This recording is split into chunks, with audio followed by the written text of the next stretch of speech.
Police দুর্বল হওয়া মানে কিন্তু আসলে দেশেরই 12টা বাজা। তা আমরা চাই যে পুলিশ শক্তিশালী হোক। আচ্ছা ঠিক আছে, দোষ তো পুলিশের অনেক ধরা যায়, ওই যে যত দোষ নন্দ ঘোষ। ইদানিং আজকে একটু বেশি হয়েছে, তো এটাই এর বিষয়। আমি সহ আমাদের সিনিয়র অফিসার অনেকে আহত হয়েছি। তো এইভাবে হয়তোবা আমরা আমার জানা মতো 20-30 জনের মতো হবে এবং গুরুতর আহত আছে কয়েকজন। আসলে আজকে একটা ভিডিও আপনারা পাইছেন কিনা, আমাদের এক সাব ইন্সপেক্টর শাহবাগ থানার মহিদুল, ওকে কিন্তু হচ্ছে এই ইনকিলাব মঞ্চ হইতে পারে বা তাদেরই ওই পক্ষের লোকজনই হইতে পারে, বেধড়ক মার মারছে এবং তার সাথে আরো কয়েকজন ছিল, নির্বিচারে পিটাইছে। এবং এটা কারা পিটাইছে, কি করছে, এটা নিয়ে আমরা কাজ করতেছি। তারপরে তাদের উপরেও যদি কেউ আমাদের পুলিশের সদস্যরা যদি অতিরিক্ত বল প্রয়োগ করে থাকে বা অযাচিত ভাবে কিছু করতে হয়, সেটাও আমরা দেখব। তবে এই বিষয়গুলো অনেক সমাধান বা সুরা হওয়া উচিত, যে আমরা পুলিশ জনগণের শত্রু না, আমরা বন্ধু হয়ে থাকতে চাই এবং একসাথে আমরা কাজ করতে চাই।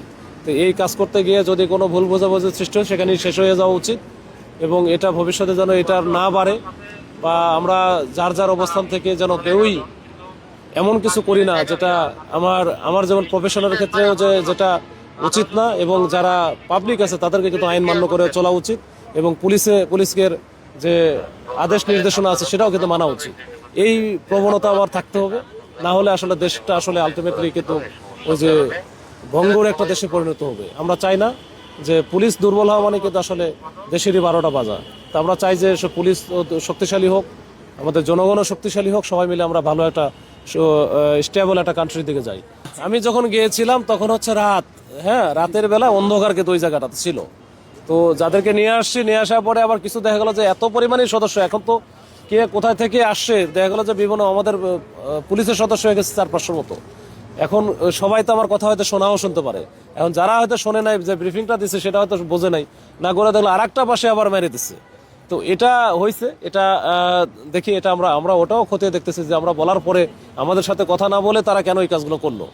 ইদানিং আজকে একটু বেশি হয়েছে, তো এটাই এর বিষয়। এটা পরে কিনা বা এটা পরবর্তী সময় আপনার যে পুলিশ নিয়োগের ক্ষেত্রে কোনো ধরনের কোনো ভূমিকা পালন করবেন কিনা? আচ্ছা ঠিক আছে, দোষ তো পুলিশের অনেক ধরা যায়, ওই যে যত দোষ নন্দ ঘোষ, ওইটা হবে।